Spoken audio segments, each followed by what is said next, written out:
organic, unpredictable, unknown, lovely, beautiful, a sense of fulfillment. This is part of the pleasures of life and not the chores of life.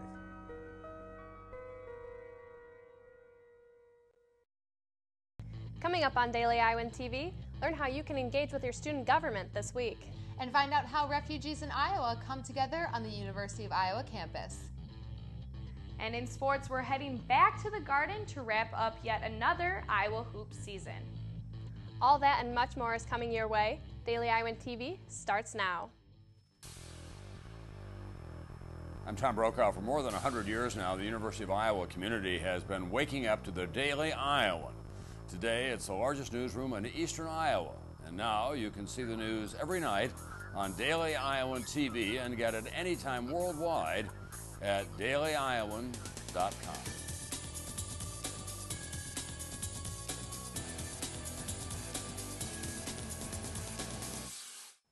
Thanks for tuning in to your Sunday edition of Daily Iowan TV. I'm Anna Theodosis. And I'm Christina Targos.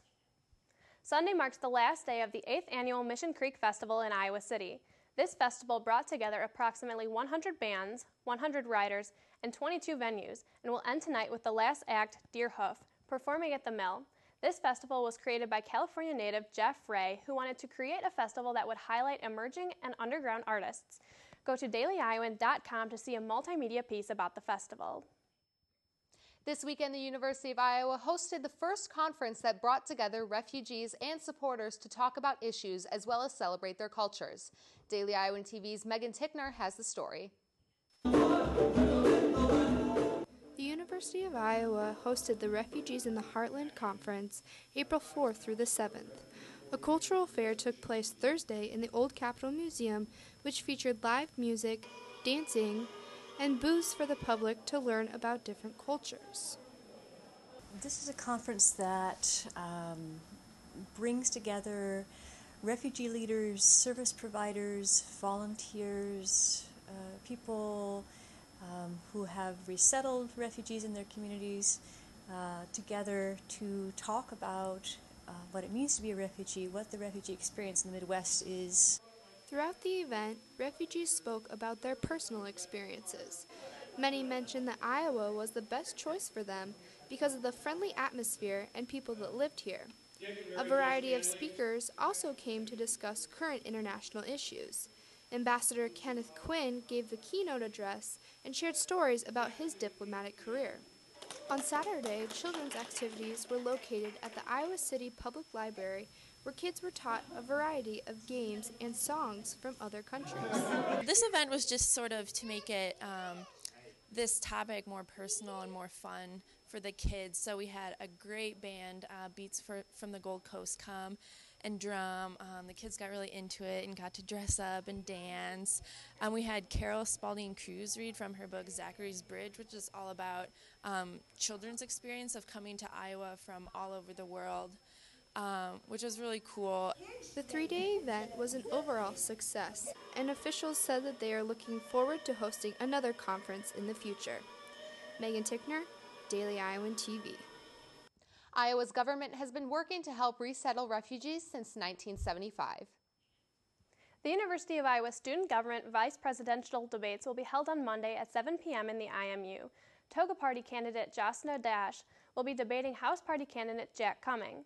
The two will elaborate on issues previously discussed during the presidential debate last week. Voting wraps up Thursday and winners will be announced on Friday.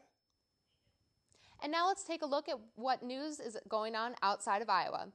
Super Church pastor Rick Warren has reported that his son has lost a lifelong battle with mental illness by committing suicide this past Friday. Warren is the pastor of the 20,000-member Saddleback Valley Community Church in California and also the author of the best-selling book, A Purpose-Driven Life. He released a note to his church saying, quote, "Only those closest knew that he struggled from birth with mental illness, dark holes of depression, and even suicidal thoughts. In spite of America's best doctors, meds, counselors, and prayers for the healing, the torture of mental illness never subsided."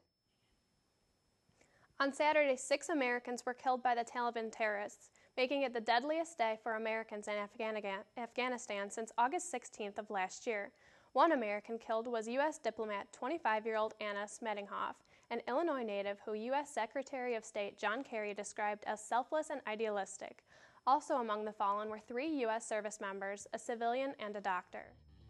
When we come back, find out why 500 students pulled an all-nighter on Friday to make a difference. But first, let's chat with Daily Iowan TV's Mary LaPlaca about the weather. We heard there may be some rain coming in. Can you tell us a little bit more? Well, as you know how the saying goes that April showers bring May flowers, so we will be expecting some rain throughout the week. But first, let's look into Monday's forecast, as we can expect to reach the highest temperatures we've had in months. The morning will start off with a few showers and at 52 degrees. The afternoon will clear up and reach a high of 72 degrees. It will go back down to 54 degrees at night with a 60% chance of thunderstorms. As we look further into the week, Tuesday will have a high of 60 degrees but an 80% chance of rain, so make sure to have an umbrella. Wednesday will continue the rain throughout the day with a high of 59 degrees. Thursday and Friday, we will see a break from the rain into sunshine, but slightly cooler temps into the mid-40s. By Saturday, the temperature should start to rise up with a high of 55 degrees. That's all I have in store for the weather this week. Back to you at the desk. Thanks, Mary. State Senator Liz Mathis announced officially Saturday that she will not join the running for the U.S. House of Representatives position currently held by Bruce Braley. Braley will not be seeking re-election for his position as he pursues the Senate seat opened by the retirement of Tom Harkin. Mathis cited her family as a reason not to run and that she feels she has opportunities to still grow in her current role. And students gathered at the UI Fieldhouse Friday night to do their part in fundraising for the American Cancer Society. Daily Iowan TV News reporter Tiara Simpson has the story. University of Iowa junior Stephanie Rojas takes part in Relay for Life in memory of a friend who lost his battle to cancer. Relay for Life has always been really important to me. I actually lost one of my friends to cancer 2 years ago, and he got me into this event, and so I kind of do it in memory of him. I'm at the recreation building, and participants of all ages have shown up to show their support. With their pillows in hand, they have a long night ahead of them. Relay for Life is an annual fundraiser for cancer research and patient care. Participants raised approximately $45,300 by Saturday morning, although officials are still counting donations. In addition to walking laps around the track, festivities that night included music, a variety of games, haircuts, and more. Co-president of Colleges Against Cancer, Carrie Ann Sleep, was pleased with the outcome of the event and stressed the importance of holding an event such as Relay for Life. Cancer is a really important thing, and we want to try and fight cancer and find a cure, so it's important because we need to make a difference. The donations raised fell short of the Relay for Life of University of Iowa's gross goal of $69,000. However, officials will be looking for new opportunities in order to accomplish their goal by the end of the year. Tiara Simpson, Daily Iowan TV. Relay for Life's mission statement is to create more birthdays, and the event at Iowa had its 7th birthday itself this year. And speaking of birthdays, Iowa City is celebrating Bill Sachter's 100th birthday with events this whole week. Sachter is best known for working at Wild Bill's Coffee Shop. The focus of these celebrations are to create awareness of autism spectrum disorders. These events include art exhibits, a coffee crawl, and films about Sachter. And now we're going to throw it over to Daily Iowan TV Sports Studio, where Alicia Denez is standing by. Alicia? Hello and welcome back to the Daily Iowan TV Sports Studio. We left you last Thursday with the Hawks just getting ready to tip off their NIT championship game in Madison Square Garden against the Baylor Bears. And well, if you missed the game, you didn't miss much. The Hawks equaled their worst shooting percentage of the year, struggling to compete with Bears' athleticism all game long, dropping the final to 74-54. The Hawks finished their 2012-2013 campaign with the second most wins in school history, though, ending the season with a 25-13 win-loss record to show for. Mike Gesell and Aaron White led the Hawks in scoring with 13 and 12 points, respectively, but it was Gesell's backcourt mate, Devin Marble, who brought hardware home to Iowa City. The Southfield, Michigan native dominated postseason play for the Black and Gold, continuing his impressive play to end the regular season for the Hawks. The junior received all tournament honors after putting up 21 or more points in 4 out of the 5 postseason contests the Hawks took part in. Our own Ian Martin was at the Garden for the final and puts a bow on the Hawks' NIT run.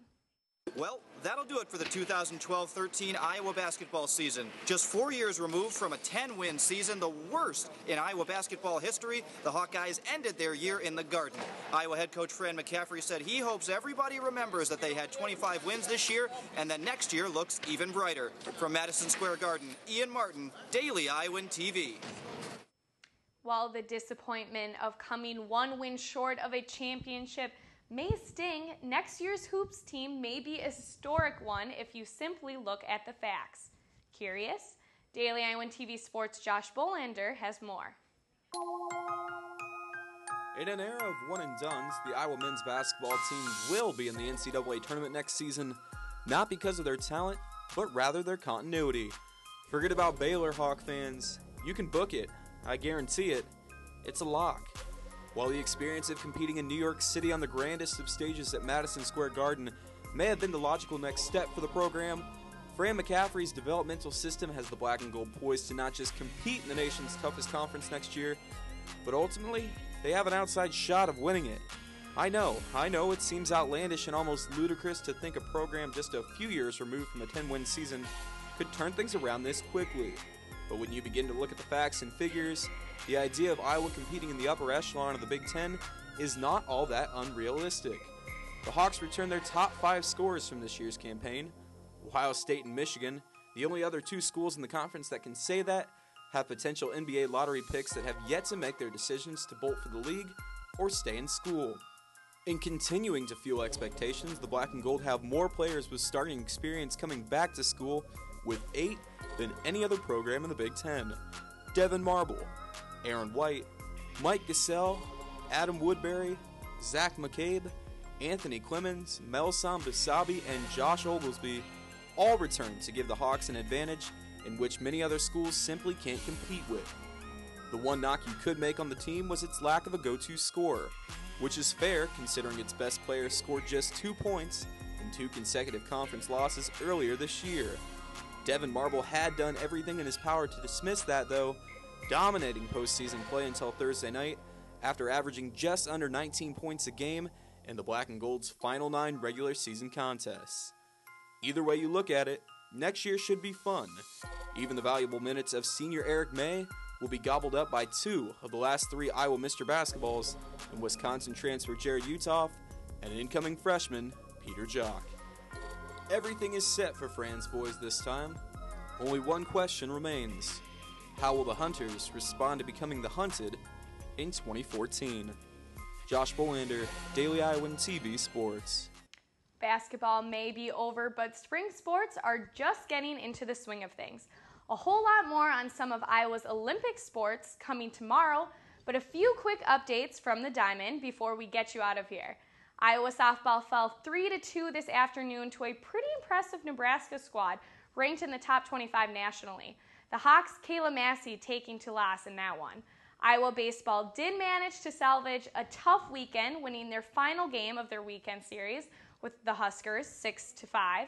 Well, that's going to do it for us in the studio. A whole lot more coming for you tomorrow, but for now, it's back to you at the desk.